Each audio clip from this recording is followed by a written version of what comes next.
함께 만들어가는 세상. AM1650 라디오 서울이 여러분의 9월을 응원합니다.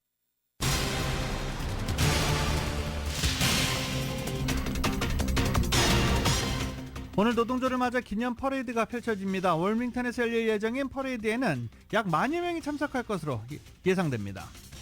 주요 도시 8곳에서 25개 호텔 노동자 약 10,000명이 노동절 연휴 기간 파업을 벌이고 있는 중입니다. 캘리포니아 주의회가 딥페이크를 규제하는 일련의 법안을 처리했습니다. 특히 아동 성착취물과 관련해선 가상의 인물이라도 제작과 배포, 소지 금지했습니다. 캘리포니아 주의회가 서류 미비자들에게도 다운페이를 지원하자는 방안을 통과시켜 이 법안을 주지사에게 보냈습니다. 주지사가 서명하면 시행됩니다. 코로나 바이러스 감염률이 상승하고 있는 가운데 강력 변이가 출현해 보건당국이 긴장하고 있습니다. 남가주 지역에 이번 주 폭염경보 내려졌습니다. 특히 목요일 LA 낮 최고 기온이 97도까지 오르는 등 절정에 달할 것이란 예보입니다. 카말라 해리스 부통령이 트럼프 전 대통령에게 근소하게 우위를 유지하고 있지만 전당대회 개최에 따른 상징 효과는 보지 못했다는 여론조사 결과가 나왔습니다. 카말라 해리스 부통령이 9월부터 11월 대선 때까지 디지털 광고에만 2억 달러를 쏟아붓기로 했습니다. 상업용 부동산 시장에서 내년 말까지 만기가 도래오는 부채 규모가 1조 5천억 달러에 달하는 것으로 추산됐습니다. 이들 대출 중 약 4분의 1의 차환은 어려울 것으로 보인다는 분석입니다. 이스라엘과 하마스 휴전 협상을 중재해왔던 미국이 조만간 양측에 최종안을 전달하는 방안을 논의 중으로 전해졌습니다. 여야 대표회담 다음날 국민의힘 한동훈, 민주당 이재명 대표는 한 목소리로 상당한 공감대가 형성된 만남이었다고 자평했습니다. 제21대 국회가 민주화 이후 가장 늦은 개원식을 열었습니다. 그마저도 현직 대통령 없이 진행돼 의미가 퇴색됐습니다. LA 다저스가 애리조나의 경기에서 3대14로 대패했습니다. 어제 경기는 신인 선수와 벤치 멤버들에게 기회를 줬는데 오타니 선수는 꾸준히 출전시켰습니다. 50-50에 도전하고 있기 때문입니다. 4타수 무안타에 그쳤습니다. LPGA 신생대회인 FM 챔피언십에서 유해란 선수가 초대 챔피언에 올랐습니다. 고진영 선수와 연장 혈투 끝에 역전 우승을 차지했습니다. 오늘 뉴욕 증시 휴장합니다. 원달러 환율은 1338.4원으로 마감했습니다. 남가주 오늘 맑겠습니다. LA 한인타운의 낮 최고 기온 88도로 예상됩니다. 이상은 이 시간 주요 뉴스입니다.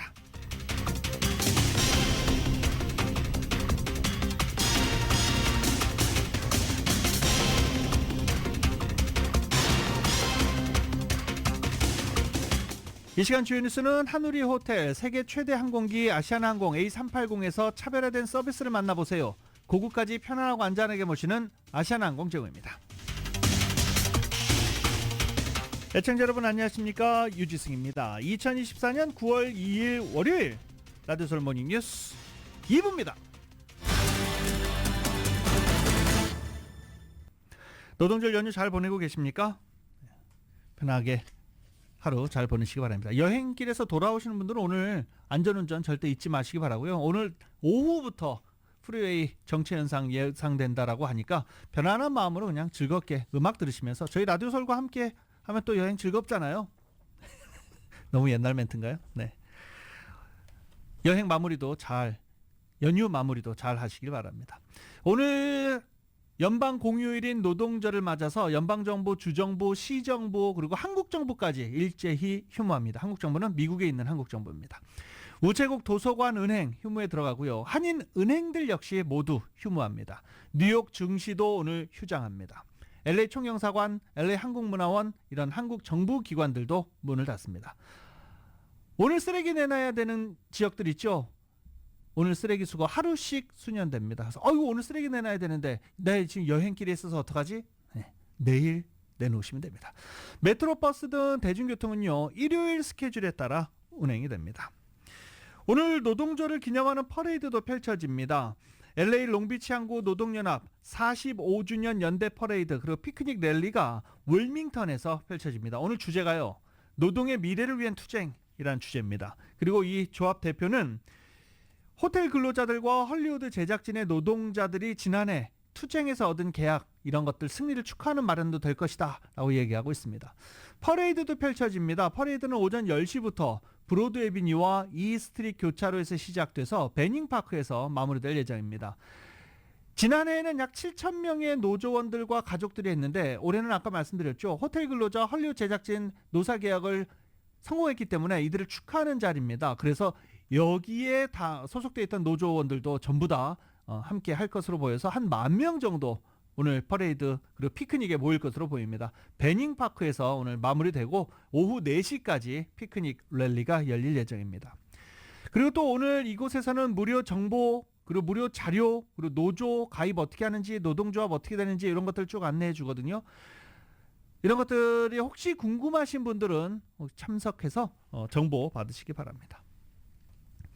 이런 가운데 주요 8곳 도시 8곳에서 25개 호텔 노동자 약 10,000명이 지난 주말부터 파업에 들어갔습니다. 보스턴, 시애틀, 샌프란시스코, 산호세, 샌디에고, 하와이 등등등인데요. 호텔 노조 유나이티드 히어 소속 노동자들이 파업 시위를 벌이는 것입니다. 이들은 보통 호텔의 객실 청소, 레스토랑의 음식 서빙 등 업무를 맡고 있고 고용주인 힐튼과 하얏트, 메리어트 등 주요 호텔 체인의 임금 인상을 요구하고 있는 중입니다. 힐튼 호텔에서 18년 동안 일했다라고 한 근로자는 지난 5년 동안 집 렌트비가 $1,900에서 월 $2,900로 올랐다며 내 임금은 집 임대료만 겨우 낼 수 있는 수준이다 라고 말하기도 했습니다. 때문에 아이들 부양하고 생활비를 감당하기 위해서 세컨잡으로 새벽에 우버 기사로도 일하고 있다라고 덧붙였습니다. 노조는 사측이 협상에 제대로 임하지 않을 경우 파업을 12개 도시 65개 호텔로 확대할 수 있다라고 경고를 했고 힐튼과 하얏트, 메리어트 대변인들은 지금 노조와 합의에 최선을 다하고 있다라고 밝혔습니다. 월 임대료 $1,900인데 $2,900로 크게 올랐다. 근데 내 월급은 제자리다. 이렇게 호소하시는 분들 많으시죠. 근데 노조에 가입이 안 돼 계시잖아요. 이런 분들도 잠시 뒤에 월밍턴에서 열리는 베닝파크에서 열리는 이 노동절 퍼레이드에 참석하시면 노조 가입 어떻게 하는지 그리고 이 협상을 어떻게 할 수 있는지 이런 것들 접수받고 그리고 또 정보로 습득할 수 있으니까 참고하시기 바랍니다. 오후 4시까지 월밍턴 베닝파크에서 열리고 있습니다. 40여 개의 노동단체 관련 부스가 나온다고 하니까 참고하십시오. 자, 제가 지난주부터 경고해드렸죠. 이번 주에 덥습니다. 아직 마음 놓지 마십시오. 찬바람 분다고 마음 놓지 마십시오. 계속 말씀드렸는데 이번 주입니다. 폭염이 찾아옵니다. 내일부터 금요일까지 남가주 지역 매우 더운 날씨를 보일 전망입니다. 그리고 LA 지역에 90도 넘으면 굉장히 더운 거잖아요. 이번 목요일 9월 5일 목요일에 LA 다운타운의 기온이 최대 97도까지 낮 최고 기온이 오르갈 것으로 예보가 되고 있습니다. 목요일 97도, 금요일 95도, 내일부터 볼까요? 내일 92도, 수요일 94도, 목요일 97도, 금요일 95도, 토요일 93도, 일요일 91도, 그리고 다음 주 월요일이나 돼야 80도대로 떨어질 것으로 예보가 되고 있습니다. 일주일 동안 반짝 더울 것으로 예보가 됩니다. 목요일과 금요일에는 절정에 달할 것으로 보입니다. 밸리와 인랜드 엠파이어 이쪽 지역만 얘기해도 주민분들 다 예상하시죠. 알아, 우리 100도 넘는다고. 이렇게 얘기하시는 분들. 우드랜드 힐스 지역은요 무려 113도까지 올라갈 것으로 예보가 됐고요. 팜스프링 지역은 117도까지 기온이 치솟을 것으로 예상이 됐습니다.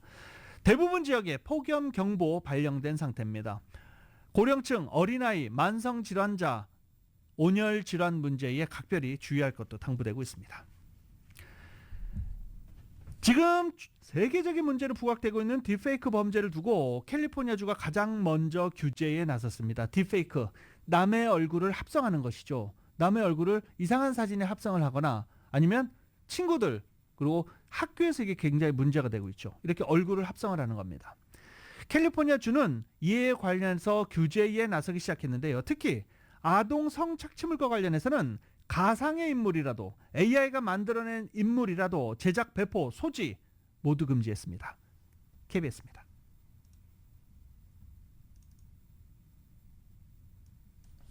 주 의회가 딥페이크 아동 성착취물 규제 법안을 처리했습니다.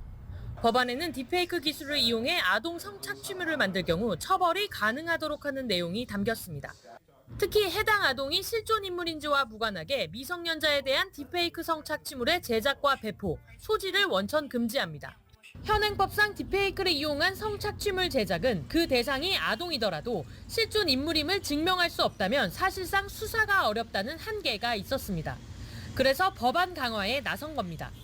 주의회는 아동 성착취물을 소비하면 미성년자에 대한 성범죄 위험이 커진다며 아동 성착취물은 새로운 피해를 낳는다고 지적했습니다.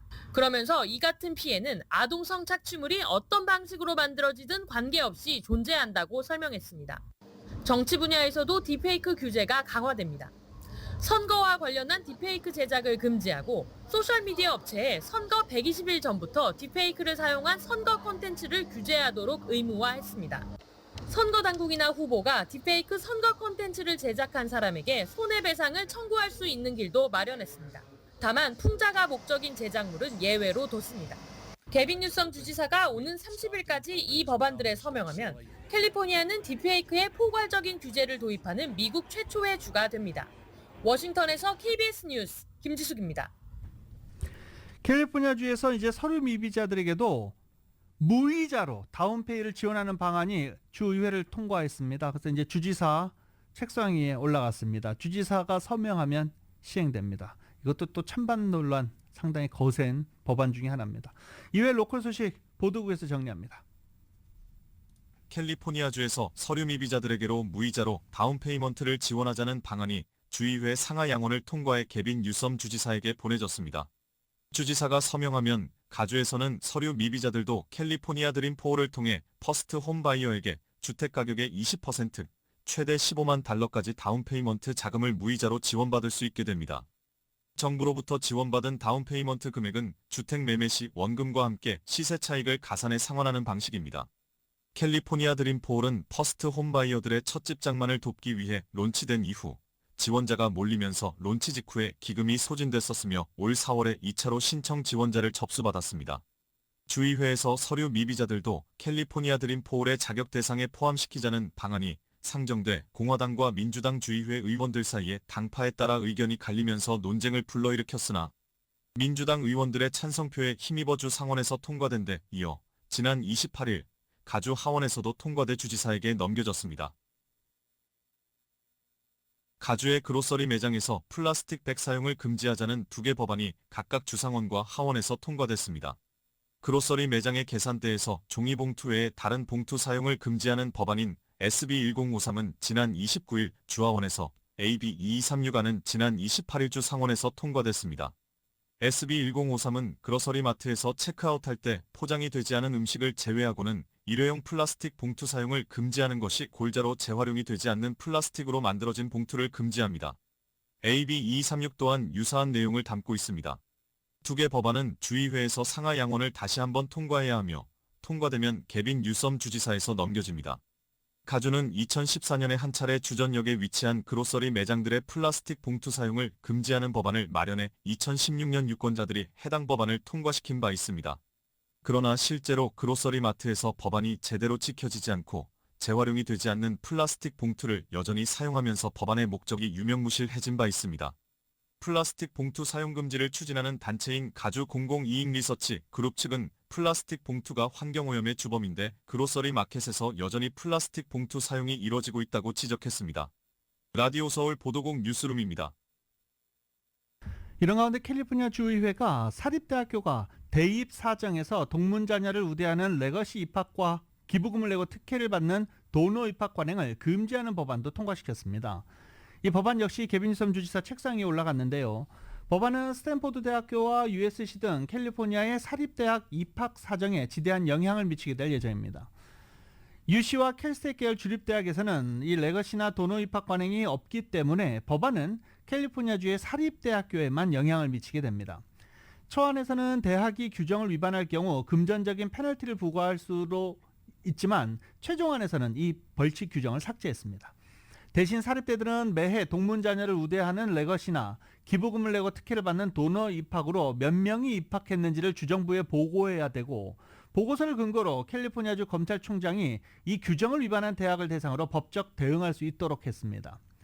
지난해 스탠포드 대학은 신입생의 13.6%가 레거시 또는 도너 입학으로 나타났습니다. USC는 14.5%로 나타났습니다. 두 대학교에서 모두 도너 입학은 소수에 그치고 레거시 특혜가 다수를 차지했습니다.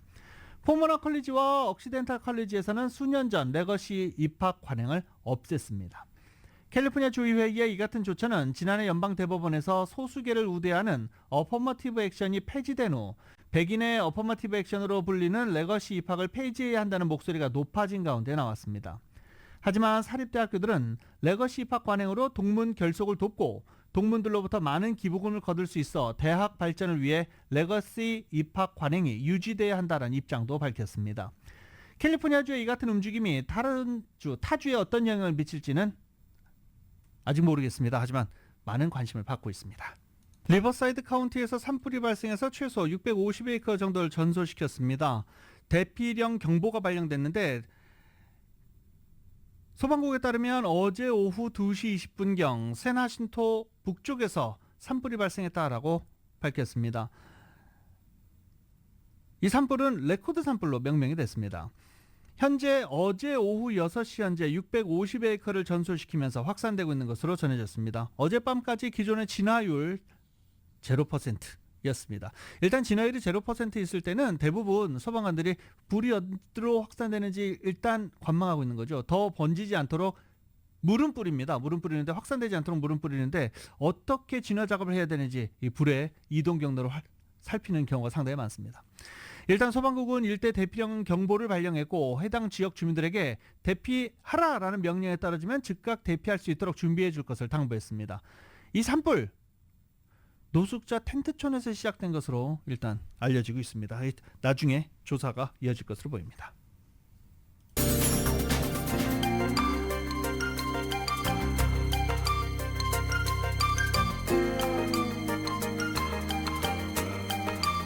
자, 사건 사고 소식이 많아서 제가 이걸 좀 한번 묶어드려야 될 것 같습니다. 사건 사고 소식, 이 노동절 연휴 기간 동안에 지난 주말에 벌어진 일들 정리해 보겠습니다. 이 범원 비스타 지역에서 어젯밤 거리 질주를 시도하던 차량 3대가 시내버스와 충돌하는 사고가 발생했습니다. 이 요새 도넛 만들기라고 해서 스피닝이라고 하죠. 자동차로 교차로를 막아놓고 빙글빙글 원을 그리는 일. 이 운전자를 잡아서 도로 청소 그리고 도로 표면 수리비까지 모두 다 청구해야 된다. 이런 주민들의 불만이 굉장히 많은 상황입니다. 일요일 오후 11시 30분 사우스 피게로아 애비뉴와 센츄리 블루버드 교차로 부근에서 발생한 이번 사고로 차량 3대가 크게 파손됐습니다. LAPD는 사고 차량 3대가 거리 질주를 하려던 중이었다라고 밝히기도 했습니다. 3대의 차량 운전자들은 모두 현장에서 도주했고 아직 체포되지 않은 것으로 알려졌습니다. 한편 어젯밤 11시 30분경 임페리얼 하이웨이와 컨튼 애비뉴 교차로 인근에서 총격 사건이 발생했습니다. 피해자 남성이 친척에 의해서 병원으로 이송됐고 그의 상태는 아직 확인되지 않았습니다. 경찰이 현장에서 수사를 진행 중에 있습니다. 용의자에 대한 정보는 아직 공개되지 않았고요. 오늘 새벽 4시경 시민들이 촬영한 영상에 따르면 경찰이 현장에서 계속 수사를 하고 있는 것으로 전해지고 있습니다. 오늘 새벽 6시에 올라온 영상에서도 일단 정리를 하는 모습 보이고 있었죠. 경찰이 계속 수사를 진행 중에 있으며 주민들의 적극적인 제보도 당부했습니다.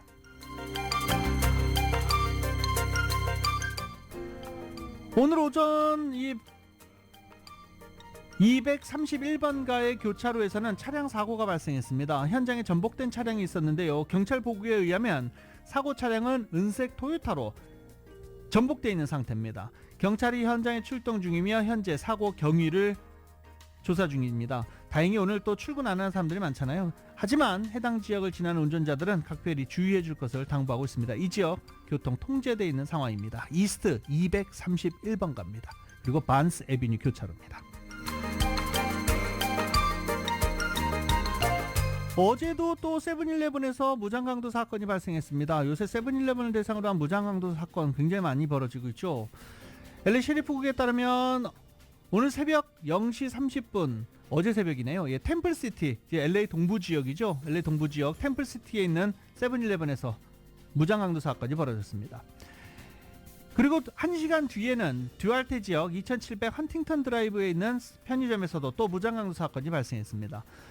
무장강도 용의자들 모두 검은색 복장을 하고 스키 마스크를 착용하고 있었는데 두 사건이 연관되어 있는지는 아직 정확하지 않다라면서 셰리프국은 지역 경찰과 함께 수사 중이라고 밝혔습니다.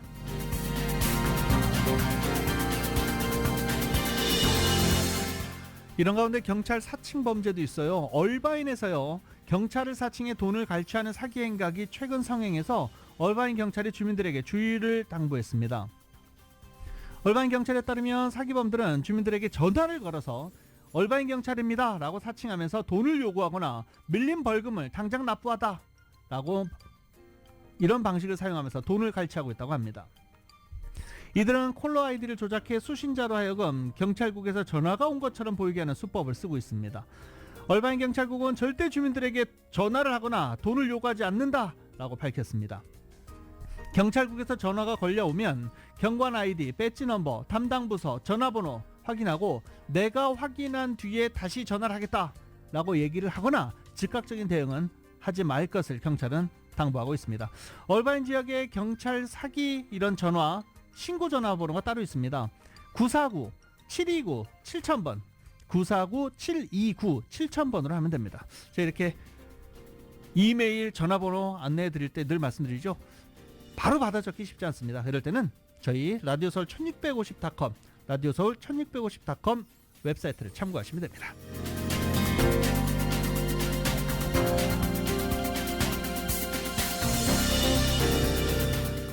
이외에도 사건 사고가 상당히 많습니다. 나머지 사건 사고 그리고 지역 소식 보도국에서 정리합니다. 지난 29일 낮 한인타운 동쪽 메가더 공원 근처에서 폭행과 강도를 당한 한 여성이 이 지역 안전 문제로 인해 폐업을 고려 중인 랭거스 델리로 뛰쳐들어가 도움을 요청해 화제가 되고 있습니다. 강도 사건은 지난 29일 낮 2시경 700블락 사우스 알바라도 스트릿에서 발생했습니다. LAPD에 따르면 강도범이 거리에서 피해 여성의 목걸이를 잡아챘고 피해 여성이 저항하면서 둘 다 땅에 넘어졌습니다. 강도범은 결국 목걸이를 훔쳐 달아났습니다. 강도범 공격 직후 피해 여성은 인근 랭거스 델리로 달려가 도움을 요청하고 경찰에 신고했습니다.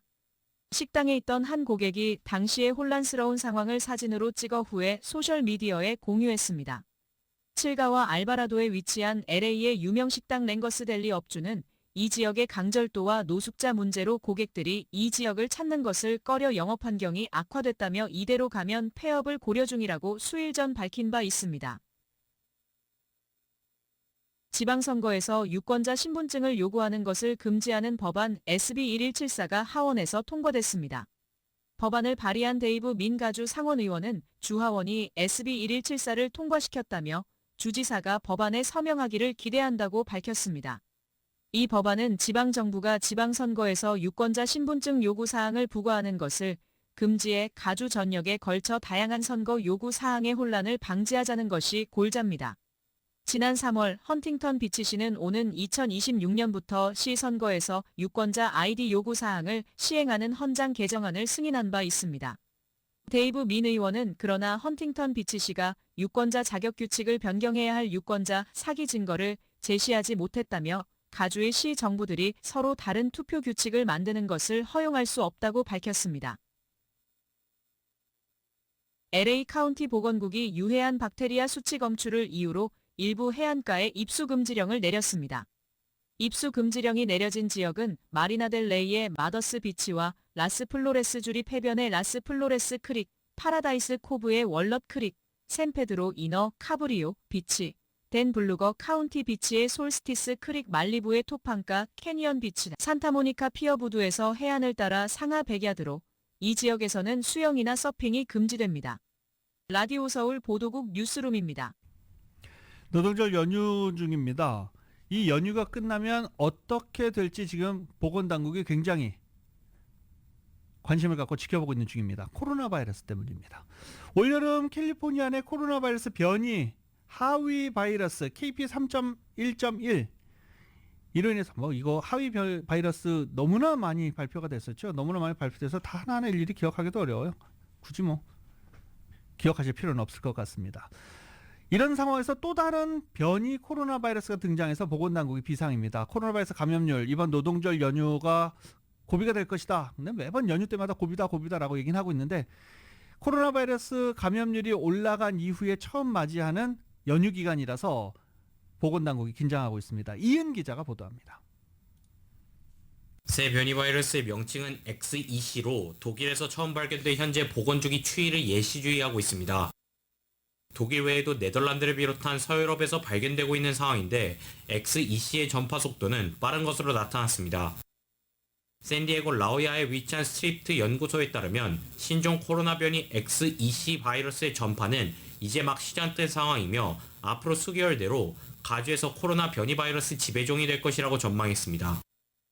특히 전파력이 매우 뛰어나기 때문에 수개월 만에 코로나 집단 감염의 원인이 될 것이라고 진단했습니다. X2C 바이러스는 두 개의 다른 코로나 변이 바이러스들이 결합한 형태로 변이 바이러스인 KS11과 KP33 두 개가 합쳐졌다고 설명했습니다. X2C는 현재 미주에서도 감염 사례가 보고되기 시작했지만 아직까지는 미주 내 감염률이 낮은 상태입니다. 또한 현재 가주를 비롯한 미주에서 가장 많이 발견되고 있는 코로나 바이러스가 KP311인 상황인지라 X2C를 발견하기란 더욱 어렵다고 덧붙였습니다. 카이저 퍼머넌테 측은 이번에 출몰하고 있는 하위 변이 바이러스는 과거에 유행했었던 오미크론 코로나 변이 바이러스의 하위 변이라고 설명했습니다. 화이자, 모더나 등은 이번 주에 시중에 내놓은 새 코로나 백신이 해당 변이 감염 방지에 도움이 될 것이라는 입장입니다. 의약업계는 지난주에 연방식품의약국으로부터 승인을 받아 이번 주부터 시중에 배포된 새 업데이트된 백신이 감염 방지에 도움이 된다면서 주민들에게 백신 접종을 당부했습니다. 전국에 올해 48%의 성인이 플루 접종을 받았지만 21%의 성인들만이 코로나 백신 접종을 받았다고 덧붙였습니다. 라디오 서울 뉴스 이은입니다.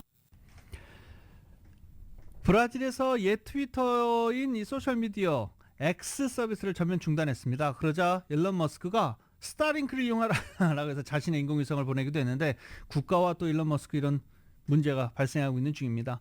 이외에 해외에서 화제가 되고 있는 소식들 KBS가 묶어봤습니다. 세계적으로 가장 대중적인 소셜미디어 플랫폼 중 하나인 옛 트위터 X. 그런데 지난달 31일부터 브라질 전역에선 대법원의 명령에 따라 소셜미디어 X의 접속이 전면 차단됐다고 합니다. 더불어 가상사설망 등을 통해 X에 우회 접속할 경우 5만 헤알, 우리 돈으로 1,200만 원 상당의 벌금까지 부과하기로 했습니다. 이번 조치는 올해 4월 브라질 연방대법원이 증오 메시지 및 가짜뉴스 유포 혐의로 X의 사회 혼란을 야기한 특정 계정을 차단하라고 명령하면서 시작됐습니다. 그러자 X 소유주인 머스크는 검열 조치라며 불복했고 이에 브라질 대법원은 명령을 준수하지 않았다며 폐쇄 명령을 내린 겁니다. 전체 인구 5분의 1, 약 4천만 명이 쓰는 소셜미디어 서비스가 돌연 중단되자 브라질 사회는 크게 술렁이고 있는데요. AP통신은 X 차단의 정당성을 놓고 사용자와 정치인들이 분열됐다며 많은 브라질리는 다른 SNS를 찾아 나서는데 어려움을 겪거나 의구심을 갖고 있다고 보도했습니다. 잠시 경기가 중단된 메이저리그 경기장. 자리에서 일어난 관중들이 하나같이 하늘에서 눈을 떼지 못합니다. 으스스할 정도로 온통 붉게 변한 하늘 위에 둥그렇게 떠오른 무지개 때문입니다. 이 신기한 기상 현상은 지난달 26일 미국 미네소타에서 포착됐습니다. 당시 뇌우를 동반한 강한 비가 이 지역을 강타했는데요. 서서히 세력이 약해짐과 동시에 일몰 무렵에 태양빛과 만나 무지개와 번개가 동시에 나타나는 희귀한 기상현상이 나타난 겁니다. 이날 장관은 현지 주민과 목격자들에 의해 소셜미디어에 확산하면서 큰 화제가 됐고요. 전문가들은 적절한 시간과 장소 등 여러 조건이 완벽히 맞아야 볼 수 있는 장면이라고 설명했습니다. 바다로 흘러드는 하천 물줄기 전체가 온통 회색빛으로 물들었습니다. 누군가가 대량의 물감을 끼얹은 것 같지만 자세히 보니 엄청난 양의 죽은 물고기들입니다. 충격적인 장면이 포착된 곳은 그리스 중부 항구 도시 볼로스입니다. 원인은 지난해 발생한 대홍수로 추정되는데요. 당시 홍수로 크게 불어났던 주변 지역의 호수의 물이 올해 급격하게 줄어들면서 민물고기가 바다로 흘러들어왔고 바다에서 생존할 수 없는 이 물고기들이 결국 떼죽음을 당한 것으로 보입니다. 시 당국은 즉각 수거 작업에 나섰지만 이미 죽은 물고기 떼는 하구를 넘어 해안가 20km 지점까지 뒤덮었고 전체 무게는 100톤 이상일 것으로 추정된다고 합니다. 더구나 여기서 나오는 악취 탓에 관광객 맞이에 분주했던 해변 상점은 개점 휴업에 들어가는 등 관련 업계에선 심각한 타격까지 주고 있습니다. 지금까지 이슈 SNS였습니다.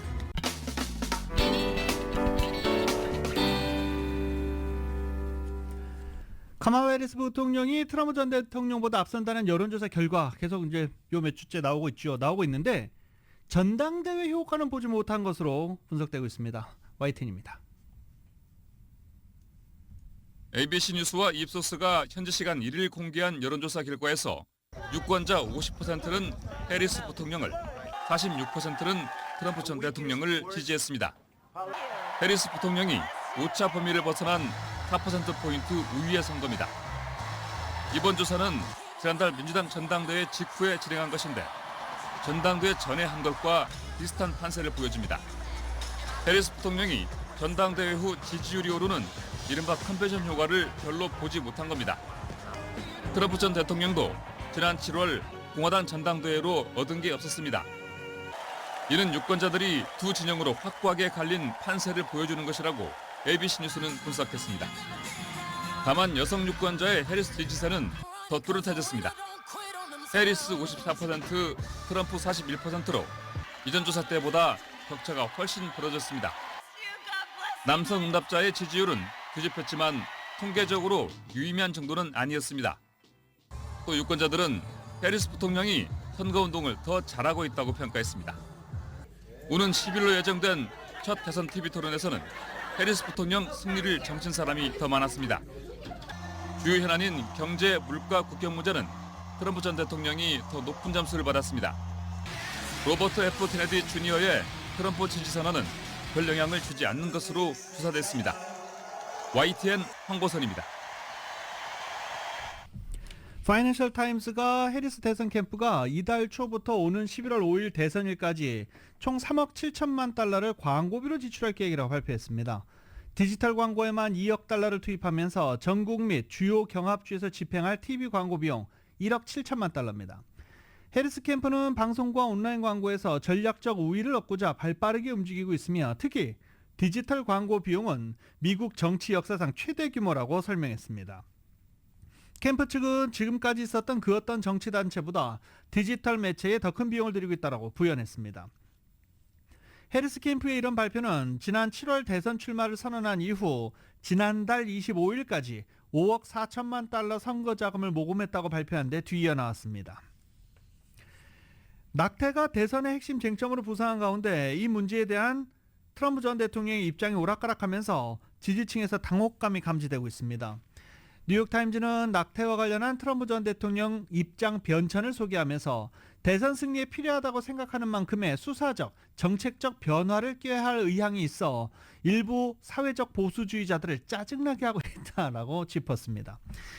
이 트럼프 전 대통령은요, 낙태 문제는 개별 주가 알아서 결정하도록 맡겨야 한다는 입장이었지만 공화당 주지사가 있는 플로리다가 도입한 임신 6주 후 낙태 금지법에 대해서는 끔찍한 실수다라고 비난했습니다. 또 애리조나주 고등법원의 낙태 금지 판결에 대해서는 너무 지나치다며 주의회 공화당 의원들에게 해결을 압박하기도 했습니다. 낙태 반대 진영에서 트럼프가 플로리다의 낙태 반대자들을 정면으로 찔렀다 이런 비판이 쏟아졌고 다음 날 팍스뉴스에 나와서 플로리다 헌법 개정에 반대한다라고 말하기도 했습니다. 보수 사이트 레드스테이트 설립자 에릭 에릭스는 트럼프 전 대통령이 즉흥 정치를 하고 있다며 아무 계획도 없이 즉흥 라이브를 하고 있는데 이건 문제다라고 지적했습니다. 특히 트럼프 전 대통령은 최근 일부 보수주의자들이 반대하는 체외 인공수정 시술에 대해서도 시술과 관련된 모든 비용을 정부가 내거나 보험사가 지불하도록 의무화할 것이다라고 공약하기도 했습니다. 뉴욕타임즈는 다수의 보수주의자들이 트럼프 전 대통령의 입장 변화를 보면서 지지를 접지 않고 있으며 그가 하는 말이 그저 당선되기 위한 행동일 뿐이고 당선되면 역사상 가장 반낙태적인 대통령으로 국가를 운영할 것이다 라는 기대가 있다라고 전하기도 했습니다. 하지만 보수주의자들에게 힘겨운 시간이다라고 뉴욕타임즈는 덧붙였습니다. 정치 뉴스로 넘어가 보겠습니다. 노동시장 악화를 우려하는 전문가 목소리와 달리 소비자들의 경제 심리가 최근 들어 개선 조짐을 보이고 있다고 월스트리트저널이 보도했습니다. 유권자 1,500명을 상대로 설문조사한 결과에서 경제가 개선되고 있다는 답한 응답자 비중은 34%로 7월 초 설문 때 26%보다 8%포인트가 상승한 것으로 나타났습니다. 이 같은 설문 결과는 다른 기관들이 설문 결과를 토대로 내놓은 수치와 일맥상통하는데 또 저희 한인들이 느끼는 이 경제 체감은 좀 다르죠. 이거와 관련해서도 저희가 여론조사를 한번 해봐야 되겠네요. 네.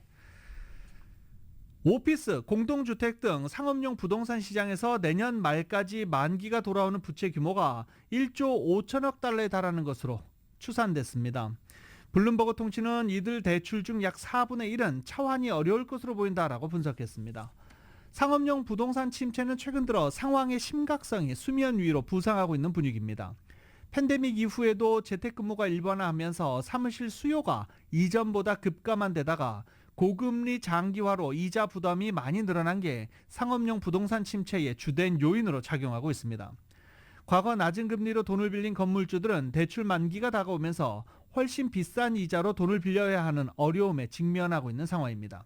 특히 만기가 다가오는 대출 중 약 40%가 공동주택 건물 관련 대출로 다가오는 차환 물량의 중심을 차지하고 있는 것으로 블룸버그는 분석했습니다.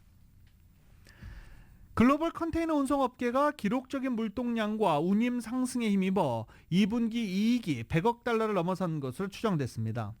컨테이너 운송업계 전문가 존 맥카운의 조사 결과 덴마크의 머스크와 중국 국영해운사 코스코 등 세계 주요 컨테이너 운송업체의 2분기 순이익이 전분기보다 2배로 증가한 88억 8천만 달러를 넘어섰습니다. 국제상품 무역시장이 견고한 만큼 이번 분기도 주목할 만한 증가를 보일 수 있다고 전망했습니다. 특히 쇼핑 시즌 4분기 기대되고 있는 것으로 전해졌습니다. 인공지능 칩 제조사 엔비디아가 챗GPT 개발사 오픈AI의 추가 자금 조달에 투자자로 참여하는 방안을 논의하고 있다고 블룸버그 통신이 보도했습니다.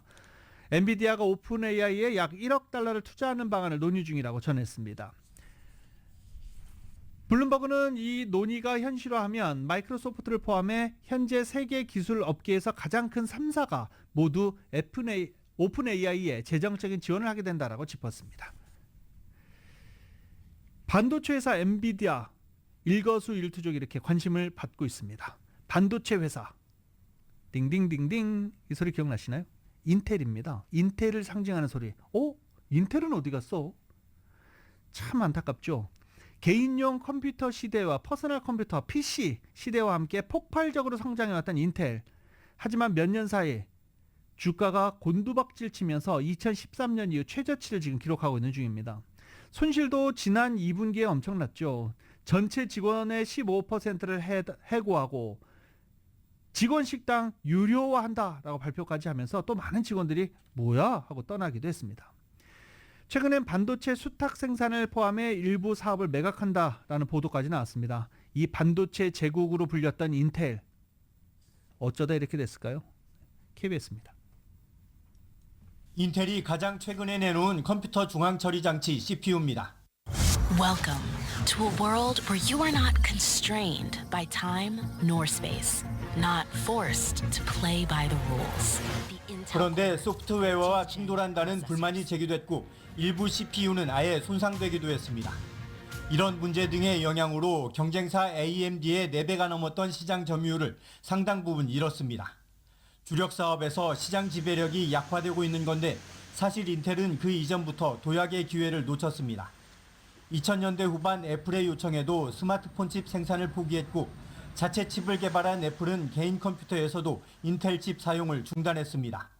시장을 읽지 못한 인텔의 실패입니다. 최근엔 인공지능 AI 반도체 칩 가우디 시리즈를 내놨지만 엔비디아를 따라잡기는 역부족입니다. 반도체 칩 집적 기술마저 타이완 TSMC에 한참 뒤처져 자신들의 가우디 칩 생산도 외부에 맡기고 있는 형편입니다. 많은 투자에도 불구하고 새로운 시장에서 성공하지 못하면서 적재적소에 투자가 이루어지지 못하는 악순환이 이어지고 있는 겁니다. It's very clear the general demand for it relative to everything else is very, very minimal. Like it's just not enough to close that gap. So they don't really have much of an AI story, unfortunately. 인텔은 2026년까지 TSMC의 기술력을 따라잡겠다고 밝혔습니다. 하지만 경쟁사들도 그때까지 가만히 있진 않을 겁니다.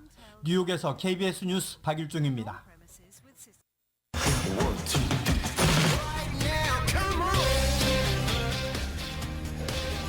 라디오서울 모닝뉴스 스포츠 소식입니다. 스포츠 소식은 전문가가 추천하는 이민법과 가정법 전문 제인정 종합법률사무소 제공입니다.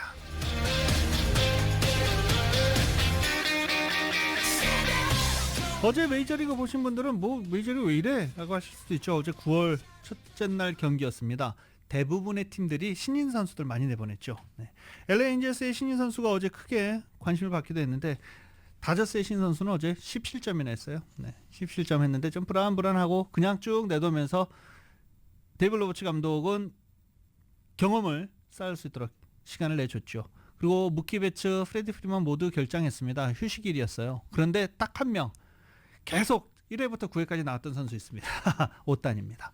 50-50에 도전하고 있어서 오따니 선수 뭐 안타 쳐서 나가서 도루라도 하나 더 하고 홈런이라도 하나 더 치라고 내보냈는데 야 애리조나의 또 신인 선수에게 꼼짝 못하고 네, 당했어요. 신인 선수 아니죠. 어제 애리조나는 뭐 다른 신인 선수가 아니라 파타 선수가 출전을 했는데 이 오따니의 천적으로 자리매김하는 것 같습니다. 플레이오프 가면은 약간 힘들지 않을까라는 생각을 어제 해보기도 했습니다. 아무튼 다저스는 현재 다저스의 오따니 선수 50-50에 도전하면서 남은 경기 동안에 홈런 7개, 도루 7개만 추가하면 기록을 달성하게 됩니다. 한국 여자 골프 유혜란 선수가 LPGA 투어에서 우승을 차지했습니다. 올해 LPGA 투어 우승 소식 그렇게 없었는데 네, 우승 소식입니다. 두 번째죠. FM 챔피언십이라는 게 처음으로 생겼는데 유혜란 선수가 FM 챔피언십 초대 챔피언에 올랐습니다. 연장까지 가는 대접전을 펼쳤는데 연장 접전을 했던 상대 선수 고진영 선수였어요. 오래간만에 한국 선수들끼리의 이 우승 다툼 볼 수 있었습니다. KBS입니다. 최종 라운드 8번 홀 유혜란의 초장거리 퍼트가 마치 자석에 끌리듯 홀 안으로 사라집니다. And look at this. Hit on you is within one. 4라운드 시작 전 선두 고진영의 4타차 뒤처졌던 유혜란은 버디 9개로 8타를 줄이는 기염을 토했습니다. 결국 최종 15언더파 동률로 시작된 연장 승부. 고진영이 세 번째 샷을 러프로 보내며 보기를 기록한 사이 침착하게 팔을 지킨 유혜란이 샴페인 세례의 주인공이 됐습니다. 대단한 한 주였던 것 같고요. 10개 언더도 치고 우승도 하고 정말 많은 기록을 세울 수 있는 한 주인 것 같아요. 지난 시즌 LPGA 투어 신인왕에 오른 유혜란은 통산 2번째 우승을 거두며 단숨에 한국 여자 골프 간판으로 뛰어올랐습니다. 유혜란은 우승 상금 57만 달러를 추가해 시즌 상금 랭킹 순위에서도 탑5에 올랐습니다. 국내 무대 신인왕과 5승을 거둔 익숙한 KLPGA를 떠나 과감한 도전 정신으로 미국 무대에 발을 내디딘 지 2시즌 만에 거둔 성과입니다. 그 전날 못 쳤다고 그 다음날 또 못 친다는 보장이 없는 것 같아요. 골프는 장갑 벗을 때까지 모른다는 말이 정말 맞는 말인 것 같습니다. 이제는 미국에 집을 사야 되지 않을까 싶습니다. 고진영도 최근 부진을 딛고 준우승을 거두면서 한국 여자 골프는 남은 시즌에 대한 기대감도 키웠습니다. KBS 뉴스 이무형입니다. 미국에 집 사야 되겠다. 네, 이런 얘기를 할 수 있는 참 부럽네요. 네, 미국의 집값이 엄청나게 오르고 있는데. 자, 손흥민 선수의 토트넘 뉴캐슬과의 경기에서 패했습니다. 뉴캐슬 이번에 4강 안에 드는 예상되는 그런 팀이죠. 요새 손흥민 선수에 대한 평가 상당히 박합니다. KBS입니다. 이번엔 다시 측면 공격수로 뉴캐슬전에 선발 출격했는데요. 부지런히 왼쪽 측면을 파고들어 크로스했는데 좀처럼 동료들이 돕지 못하네요. 전반엔 슈팅 0개, 후반에서야 슈팅을 해보지만 득점은 없었습니다. 이미 전술이 다 읽힌 탓인지 번번이 상대에게 차단당하는 공격. 손흥민은 침묵했고 토트넘도 상대 자책골 행운이 오면서 1대1을 만들었지만 역습 한 방에 무너지면서 2대1로 아쉽게 졌습니다.